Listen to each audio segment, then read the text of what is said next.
Welcome to the John and Heidi Show podcast, brought to you by DirecTV, 1-800-259-7646. Also brought to you by RVRealtor.com. If you're buying an RV or selling an RV, check out RVRealtor.com and the Dollar Shave Club. Here's John and Heidi.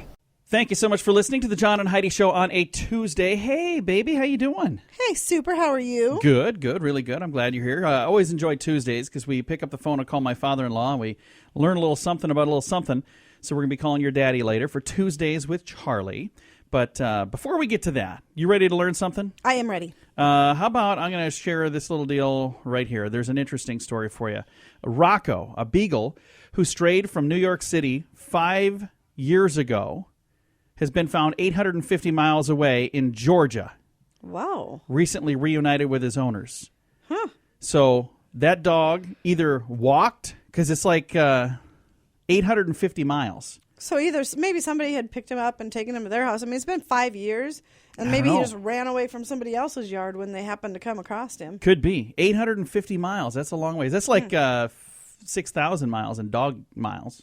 That's more than just running away. That is running away. The dog was on the run. He clearly does not want to be at that house. Funny thing is, we had a beagle. They'd probably pick him up and take him back. He's like, 5 years of walking. We had a found beagle. Me. Do you remember? We got a beagle. We had a beagle for like 5 minutes. No, she was a basset. Oh, that was a okay, never mind. We didn't have a beagle then, so I was wrong. Oh, I just said that out loud. I was How'd that feel? Wrong. Didn't feel good. Got some special things to celebrate. We'll tell you what, coming up. This portion of the program is brought to you by Dollar Shave Club. Get razors for $1 a month plus a few bucks shipping, so you can enjoy fresh razors every month for as little as $3. Learn more at dollarshaveclub.com/radio. Today is a special day, Heidi. Do you know what today is? What is today, I John? thought you'd never ask. It's Tuesday, January the 26th, and today is Lotus 123 Day. I have no idea what that is. It's a computer program, and I'll bet today was the day it was invented. It's also National Peanut Brittle Day. Never been a huge fan of peanut brittle. Peanut brittle is one of those things that if I have some, I like it, but I've never craved it. I've never said, I sure could go for some peanut brittle right about now. Never, ever once. Not even a single time. Today is also Toad Hollow Day of Encouragement. So you got that going for you. I don't know exactly know how to celebrate today. Apparently with some peanut brittle. I'm not going to do any of those other things. That's going to do it for our special stuff going on. Coming up, we've got some fun things for the rest of the program. Thank you for listening to the John and Heidi Show. This portion of the program is brought to you by RVRealtor.com. If you want to buy or sell an RV, go to RVRealtor.com. List your RV for free. Learn more at RVRealtor.com. You know it's true because you heard it on the radio. Imagine winning a contest and then suddenly having the rules change right in the middle of the game in order to specifically keep you from winning. Does that ever happen to you? No. That wouldn't be good. The Muscular Dystrophy Association, a Tempe, Arizona real estate firm, and 2 charity promoters are being sued by Keith Schott. Well, we're not big on suing charities. It says kind of looks like Keith may be on the right side on this one. Keith is a golfer who had apparently legitimately made a fully witnessed hole-in-one during a charity golf tournament. However, he was allegedly turned down for the widely advertised $1 million prize when the sponsors suddenly imposed a rule that the money shots had to be videotaped. Oh, wow. Everybody was there. Everybody saw it. So they would have had to have videotaped every single swing throughout the whole. I mean, that's ridiculous. So this is something that everybody saw, and they changed the rules in the middle because they're like, well, if it wasn't videotaped, I know why it had to be videotaped. They had an insurance policy, because I get emails from them all the time saying, hey, you could do these $1 million hole-in-one contests, but you have to videotape it. Right. Otherwise, the insurance won't pay you because they're going, well, yeah, sure, people saw it. I don't care. Right. We need the proof. Otherwise, we ain't going to pay you. Oh, Keith's lawyer said, remarkably, the defendants changed the rules on the spot. That was not listed anywhere. I mean, nobody had that listed in the rules. So it's one of those things where they're saying, you know, they're going to win. Not my fault. Yeah. I hit a hole-in-one. Yep. I did what I was told to do. I want my $1 million.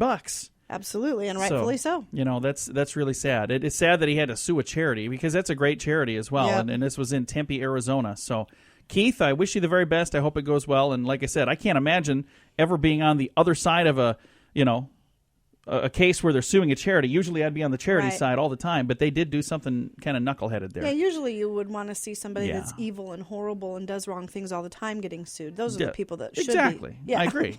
But not some charity. Right. All right. And you know it's true because you heard it on the radio. The John and Heidi Show is brought to you in part by the Keystone Treatment Center. This is your brain, and this is your brain on drugs. We share silly stories here on the program, but addiction is no joke. If you or someone you know suffers with an addiction to drugs or alcohol, make today the day you seek help. Call toll-free 844-204-1055. That's a toll-free number. Again? 844-204-1055. And this is your brain on drugs. If telling them just say no to drugs doesn't work, which apparently it doesn't, maybe try a little Beethoven. Railway officials in a Dutch town plan to play classical music, things like Bach, Beethoven. You like that kind of music? You a big fan? I really don't. Well, they're going to play that at the station's pedestrian tunnel in the hopes that it'll keep drug users away. Officials in the town of Heerlen, Heerlen, never heard of it before. That's kind of like a neat name, though, Heerlen. Where do you live?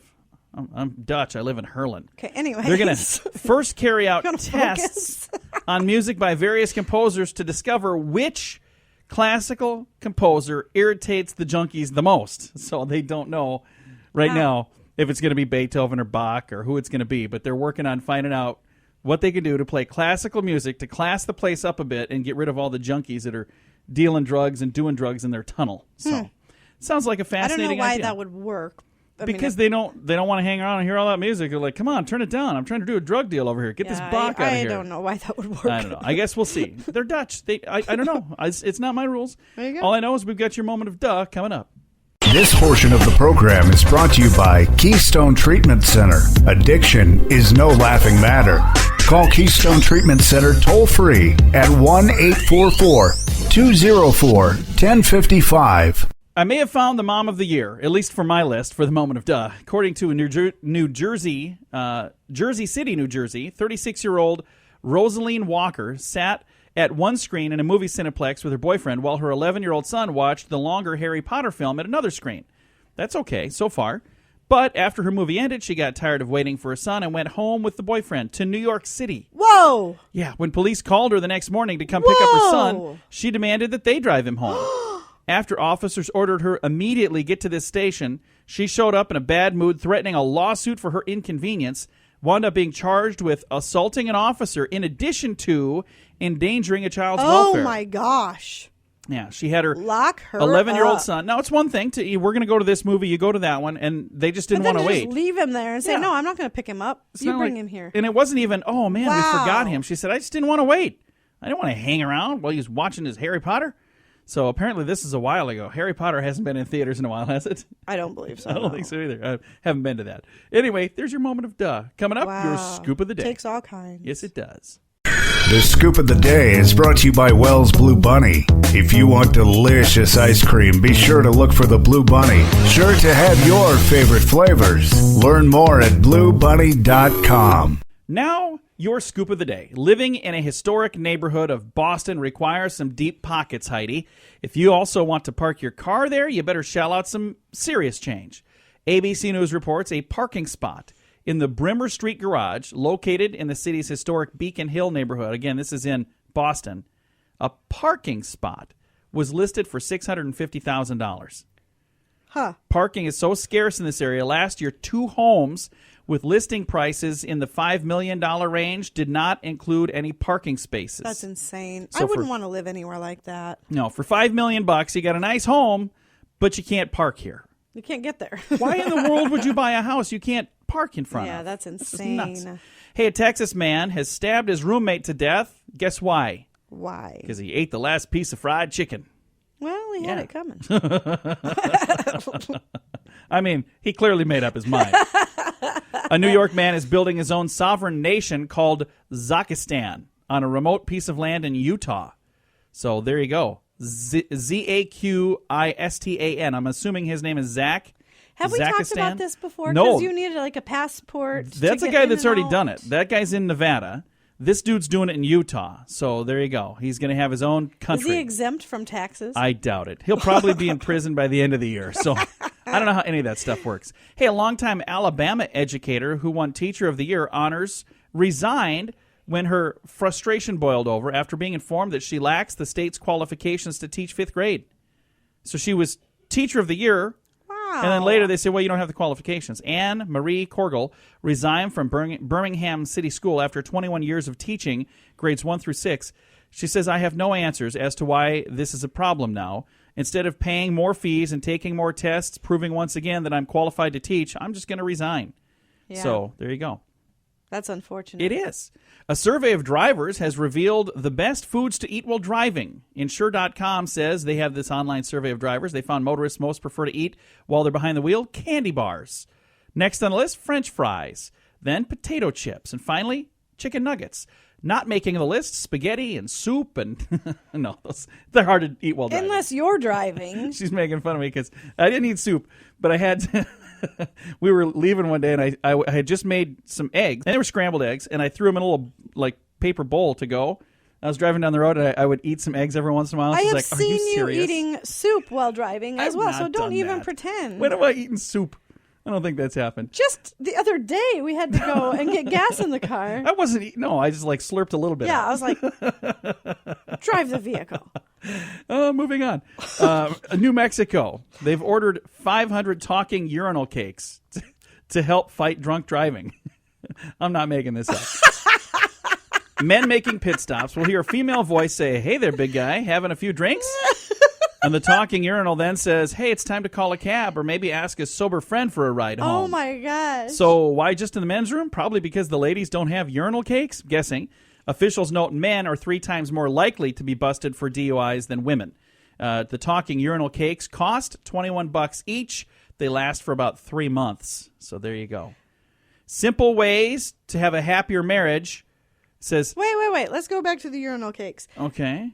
Does it, detect the amount of alcohol in your pee, or does it say this to everybody? It says it to everybody. So...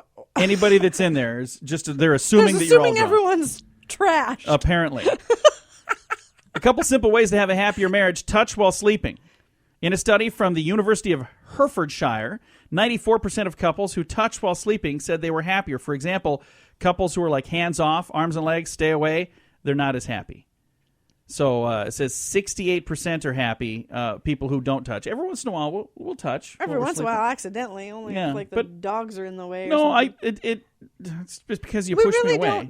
We really don't snuggle when we sleep. Both of us prefer to sleep without any contact. Whoa, what's this, both of us? No, I prefer a smaller bed.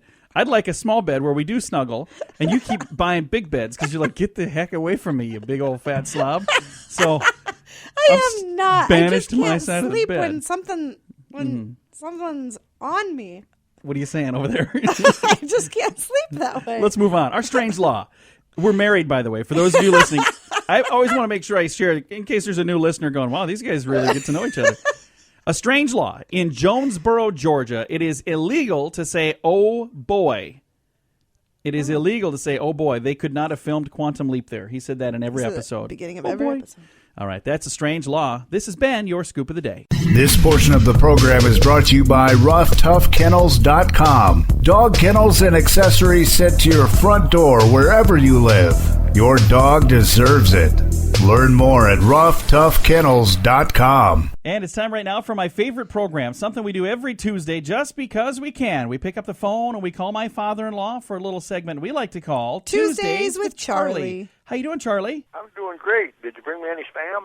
You know what? We did. We did get you some spam. We got you 2 different kinds of spam. We got you some bacon spam and some turkey spam. And I had some of the bacon spam because I got myself a can of that. It really was pretty darn good. Did you try the regular spam? I've had regular spam, yeah. He had it a few weeks ago. Yeah, so Don't now... mess with the original. Well, you got to try this bacon spam. We thought you'd like to try it. We went to the Spam Museum.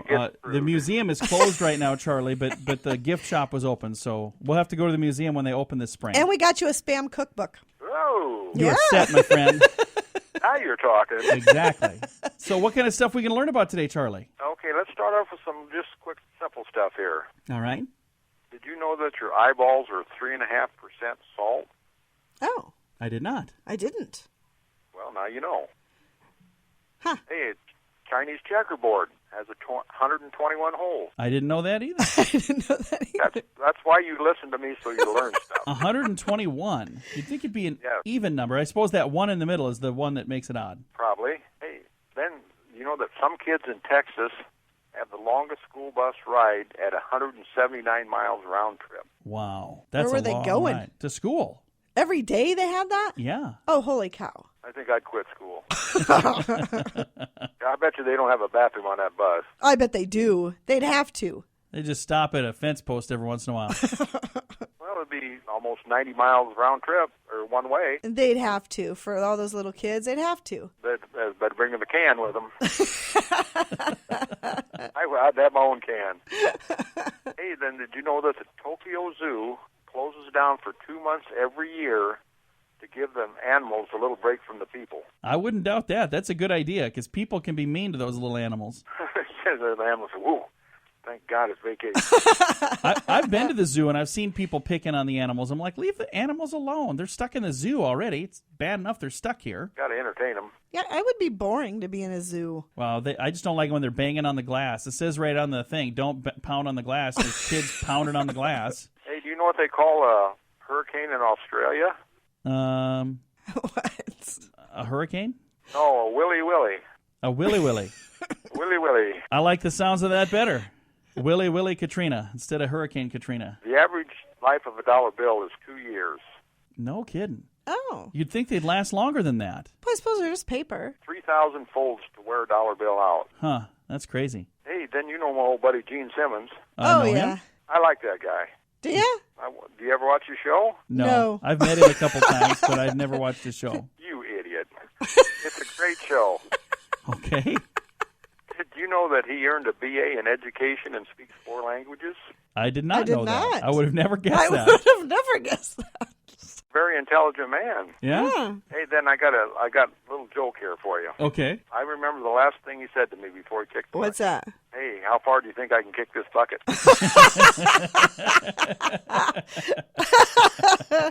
So you ready for a question from us? Whip it on me. All right, here's a question for you. This condiment was once sold as medicine in the 1830s. Which condiment am I talking about? Ketchup. You're right, ketchup. Really? How in the world did you know that? Medicine for There's a lot what? of things I know.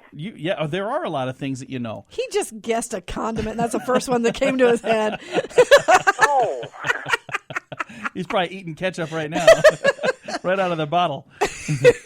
I'm not so sure I didn't tell you that one. You might have. Ketchup was once sold as medicine in the 1830s. So I did not know What that. did it cure? It doesn't say what it cured. You put ketchup on eggs Yes. and hash browns. Yeah. Well, Did I see hash you browns, put ketchup duh. on steak one time? Oh, yeah, he always puts Sure. ketchup on. Yeah. That is just.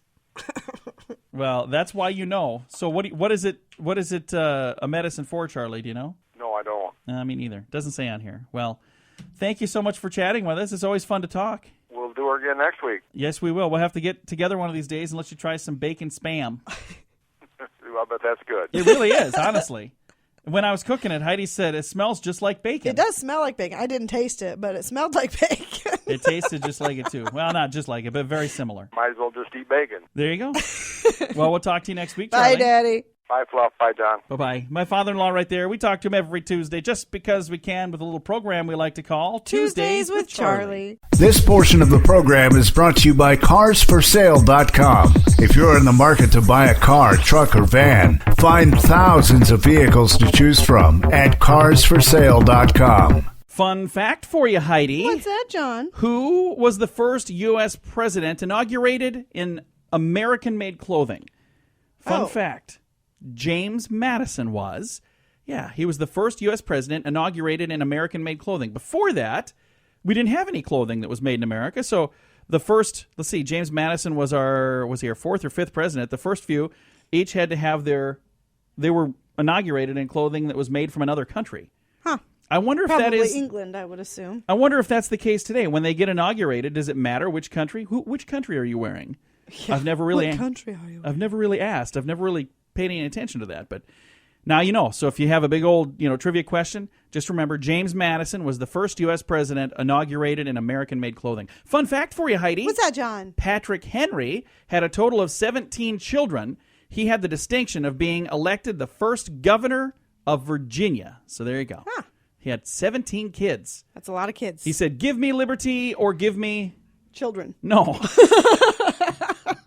No, death. Death. That's what it was. Yes. You might have go with children. That works too. Coming up, we're going to talk about making a great first impression. That's on the way. This portion of the program is brought to you by StoneGroupArchitects.com. It's more than a building. It's design and function working together. Check out the project portfolio at StoneGroupArchitects.com. Thanks for listening to the John and Heidi Show on a Tuesday. We've got this list here about what you can do, this is from Career Builder, to make a good first impression on a job. So you've accepted the job, you're going to be starting there, you're coming in, you went through the policies and procedures, all this stuff is kind of new, but you want a first impression that's going to last long and be a good one. Here's some tips to get the most out of your first month on the job. Number one, start fresh, Heidi. While preparing to leave your old position, you should probably be busy trying to tie up loose ends right up until you walk out the door on your last day. But that's why it's important to unwind and clear your head before you start that new job. Try to take at least a few days, if you can, between the old job and the new job to kind of, refresh. Number 2 on the list here, it says assess the corporate culture. So they're saying, when you get there, kind of see what other people do. After starting your new job, spend some time studying the culture at the firm. Consider arriving 30 minutes early, leaving a half hour late on your first day or two. Get a sense of how many others in your group do that. Next, clarify expectations. It's important to be on the same page as your manager from the start. So within the first couple of days, meet with him or her to discuss your responsibilities and how your position fits into the grand scheme of things. Just, so you're going, hey, I want to make a good impression here. Next, get to know the team. While your boss will likely take you through the office to meet everybody on your first day, introductions should be way more than just, hi, I'm Rachel. Take the initiative to speak to colleagues for a little longer, maybe at a coffee break or at a formal one-on-one meeting, but get to know people. And then last is have a game plan. Think like an executive by developing a strategy to guide your first 30 days on the job. Not only will you remain on the right path, but your plans will also serve as useful tools for your first review when that comes time as well. And you'll be able to walk in prepared. I remember the most awkward get to know the team that I ever had. I started working at a radio station where on my first day, nobody knew I was starting. Oh, I Do you remember that? Yeah. So I come in and they're like, who are you? I'm like, I'm John. They're like, what are you doing? I'm like, well, I'm working here. I'm like, doing what? And I was like, are you kidding me? Is the manager here? Can we please talk to the manager? Yeah, he didn't tell anybody. I mean, nobody knew I was coming that day. That was the most awkward day ever. I mean, I left. I was like, well, when does he get in? I'll come back then. Because I'm like, I'm not sure what to do here. Yeah. All right. Coming up, going to talk about Stallone. It's on the way. This portion of the program is brought to you by DirecTV, 1-800-259-7646. Also brought to you by RVRealtor.com. If you're buying an RV or selling an RV, check out RVRealtor.com and the Dollar Shave Club. Here's John and Heidi. Thank you so much for listening to the John and Heidi Show. When we watch movies, one of the things I've noticed that's driving me nuts lately is you'll turn the volume up so you can hear people talking, but then they have all the music and all the other stuff going on, and it's so loud. Like you watch a movie with Sylvester Stallone, no matter how you turn it up, you still can't understand what he's saying. But there's several others that when you're watching it, no matter what the movie is, have you noticed that? Yes. You'll come down, you're like, why is it so loud? Yeah, I'm like, turn it down. Only for this scene. Then 2 minutes from now, I won't be able to hear anything. Right. Well, most TV shows offer closed captioning for the hearing impaired. Movie theaters haven't gone that route for one reason or another, but why not? They questioned 8 deaf people in Portland, Oregon, and they're asking now, they're actually trying to sue a movie theater to install these devices to allow deaf people to see closed captioned films. So that makes sense. Yeah. If closed captioning has to be done for television and does. for the and it's DVDs, done for the it should DVD. have to be done at the theater as So well. just do it a little earlier. Theater owners and operators say it would be very cost prohibitive. It could cost about $15,000 per screen to install this new technology. And I'm not sure how they would do it, because would you want it on every screen all the time, or would you have a device that you'd put on glasses that you'd be able to see it on your glasses, but you wouldn't see it on the screen?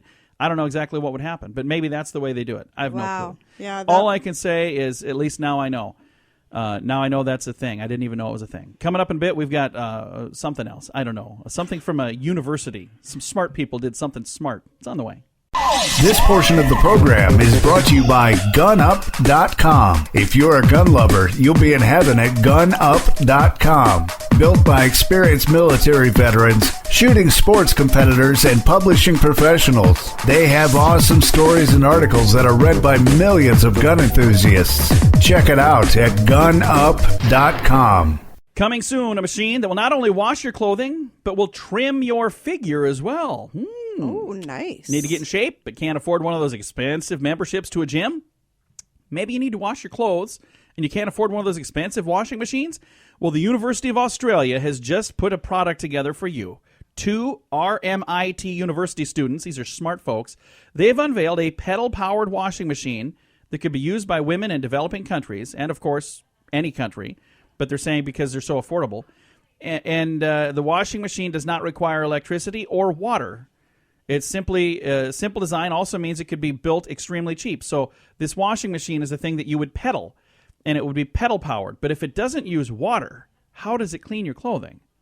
I don't understand that part. I don't know. So there you go. A machine from some smart university students. They're saying, hey, wash your clothing without water, without electricity, and you'll pedal your way like to a dry help cleaner, yourself. it's dry, so they clean your clothes without water. I don't know. I'm not sure how any of that stuff works. Coming up, stealth bombers make the news, and we'll tell you all about that in a bit on the John and Heidi Show.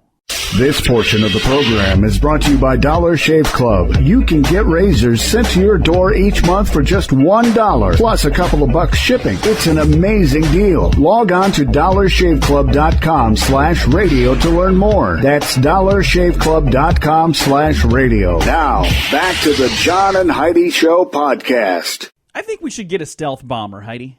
I'm okay with that. The John and Heidi Show stealth bomber.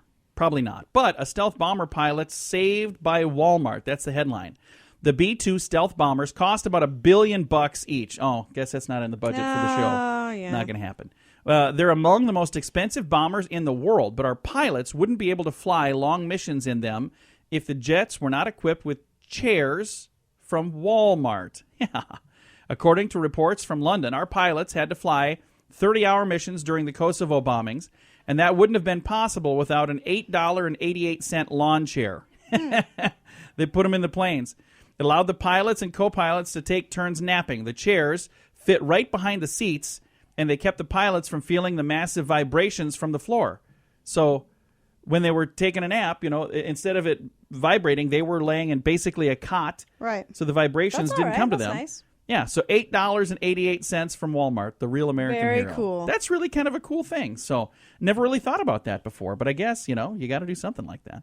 Coming up, we've got some good news, and I got a couple of different good news stories to share. I'll see if I've got time to get to both of them. Probably not, but we'll get to at least one. That's on the way. Thanks for listening to the John and Heidi Show on a Tuesday.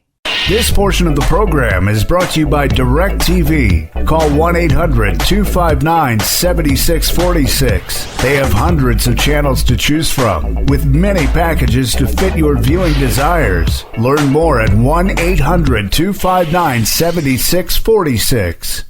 We always try to wrap things up with some positive news around here, and I've got some good news for you here. A new study suggests that people should get married between the ages of 28 and 32. We didn't do that, did we? No. We were younger than that. We were young. But I kind of agree with that, though. We were young and in love and didn't know any better. But it seems to have worked out so far. So why between the ages of 28 and 32? They say if you don't want to get divorced, those are the best ages.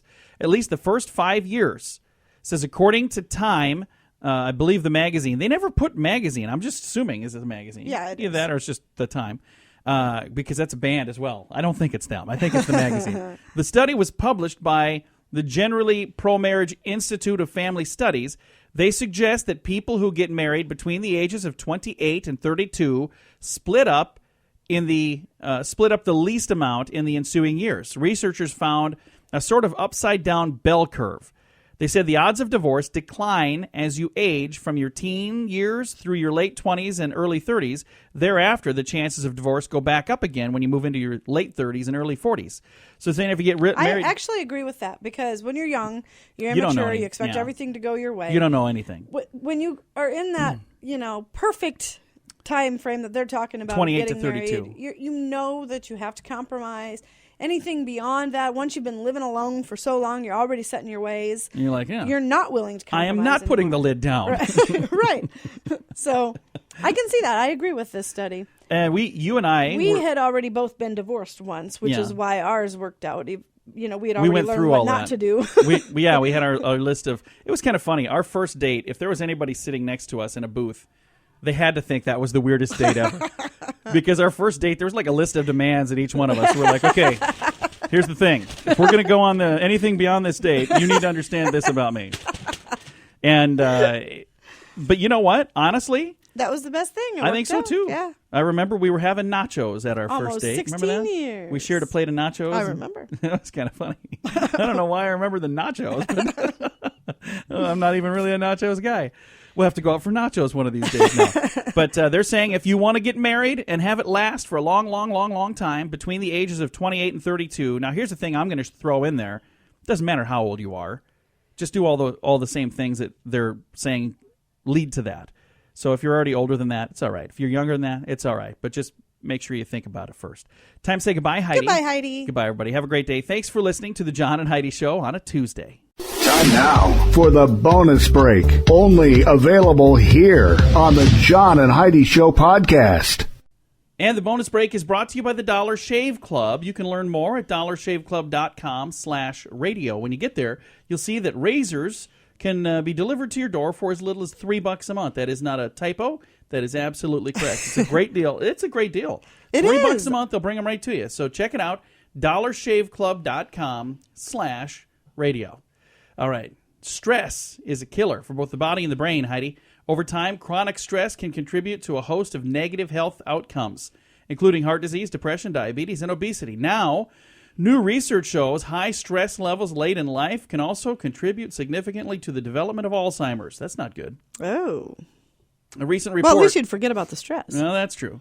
A recent report found that older adults who reported experiencing high stress levels were twice as likely to develop the memory problems that tend to produce full-blown Alzheimer's. So That's too bad. they're saying skip the stress and you'll be better off in a lot of ways. How many breweries do you think we have in the United States of America? I wouldn't even have a guess. What if I told you the number was 4,144? Oh, that seems low to me. 4,144 breweries? In the United States? In Yeah. all of the United States? Yeah.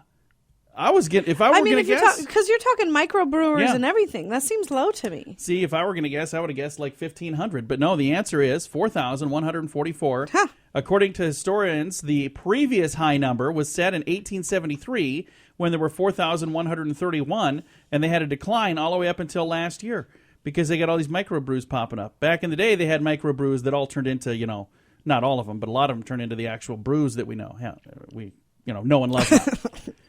You know what I meant. Sure. Hey, did you see the bus driver tying the lady's shoes, the video online? I don't know. The story of an Irish bus driver's kindness travels all over the world. It was shared on Facebook by a passenger. Bus driver William Harris bent down to tie an elderly woman's shoelaces, and the moment has gone viral online. That is really nice that he did that. I don't think I saw that. I did see a bus driver beating the heck out of an immigrant. What now? I don't know if it was Italy. I don't remember where it was. This immigrant came on and punched the bus driver in the face, and the bus driver got up and just Gave him a wallop himself? beat the crap out of him and then pushed him out of the bus. I enjoyed that. I did not see that video. You and I definitely subscribe to two different things. You're watching videos of men tying old ladies' shoes. How sweet that is. Heidi's like, oh yeah, kick him again. Oh, I need another cigar. Wacky but true. Kids try to get snow day using Twitter. A Chattanooga, Tennessee child tried to get a snow day pretending to be the superintendent. Aw. Directed his message to a local TV station saying, "School's canceled." The station responded, "Ha ha, nice try. You obviously don't know the password." Yeah, when I was a kid, they didn't have passwords, but it's because of my generation that they need passwords. Because there were kids that called off school all the time when I was a kid. Not claiming that I was one of them. Not saying that I wasn't either. Hey, ski season is here. I've never been a skier. I really wish that I could ski. I think that sounds like a blast. There's no way I could with my knee. I'm just afraid I'd break both my ankles again. I broke one of them already. I'm pretty sure I'd break them both if I was trying to ski. But the following list of exercises to get you prepared. Visit your local butcher and pay $30 to sit in a walk-in freezer for a half hour. Afterwards, just for no reason, burn two $50 bills to warm up. Soak your gloves and store them in the freezer after every use. Fasten a small, wide rubber band around the top half of your head before you go to bed each night, because that's like the goggles, I guess. If you wear glasses, begin wearing them with glue smeared on the lenses. And then every once in a while, just throw a $100 bill out the window. Now you're prepared. See, and that, wait a minute. There's honestly, I enjoy that because that is exactly how I feel about that particular sport. I do not like to be cold. I don't like winter sports, period. I don't like any winter sports. There's even more. I'm going to look and see if there's any of these that are good. Buy a new pair of gloves and immediately throw one away. I can imagine. Go to McDonald's, insist on paying $8.50 for a cheeseburger, and then just wait in the longest line you can. These are things to get ready for your skiing trip. Clip a lift ticket to the zipper of your jacket, and then ride a motorcycle fast enough to make it lacerate your face. Apparently, that's a bad plan. Drive slow for 5 hours anywhere, as long as you're in a snowstorm following an 18-wheeler. We know what that's like. We were just on a trip. Yeah. We got in a little bit of snow. It was interesting. And then finally, there's many others, but I'm going to just do this one. Slam your thumb in a car door and don't go see a doctor. There you go. These are things to help you get ready for your upcoming ski trip. I have never gone skiing. You should have stopped after the first 5. You know, I think I should have. There was a reason that those were... Those were good. Hey, did you ever Google your dates? Like when you're going to go on a date? Did you ever use Google to find out more about them? I don't think Google was a thing when we met. Google wasn't really a... I don't think it was. I don't know when it came out, but we've been together since, before the internet was even a thing. So we didn't really do the internet dating. I didn't. Did you? No. I was going to say, I hope not. Didn't do any of this stuff. But more and more people now are Googling their dates. We should Google the kids that our children like. Yeah, we should. That'd be kind of fun. Lots of people do it. Katie Laird, a web marketing professional from Houston, advises her friends to use the power of the internet search giant Google. Laird adds that Googling your dates will help you learn things about them that you likely won't learn during the actual date. Some things good, some things bad. She says there's an upside to cyber dating, and she says she met her future husband online. Huh. I wonder if he knows that he's her future husband. A pair of Michigan robbers entered a record shop nervously waving revolvers. The first one shouted, "Nobody move!" His partner moved. The startled bandit shot him. Oh. Yeah. Apparently they were new at this. Yeah. A Houston bandit pointed 2 pistols at a store clerk, Wazir. I don't know. There's no vowels in the second one. I'm going to just say Wazir. Rather than panic, faint, or run away, Wazir offered to pay, "Hey, I'll give you $200 for the guns. I'll give you $200 for each gun." The robber said, "Okay." Handed over the guns and tried to leave the store with the cash. Wazir had electronically locked the doors, and now he had the guns. Oh, funny. He did not let him leave with the money. He called the police. That was a pretty smart thinking guy. That was right there. smart. Those are nice guns. Can I buy those? I'll give you $200 each for those guns. $200 is a good price for a gun. It is. And now here's the thing. If the robber was even somewhat smart, he would have said, "Give me the money. I'm keeping the guns." He was a robber. He's got the guns. Right, exactly. What in the world were you thinking, you moron? Then again, that's why he's a robber, and that's why I'm not a robber, because I'm smart enough to know that no matter what you do, it's not going to work out. That's going to do it for your bonus break, brought to you by the Dollar Shave Club. You can learn more at dollarshaveclub.com/radio.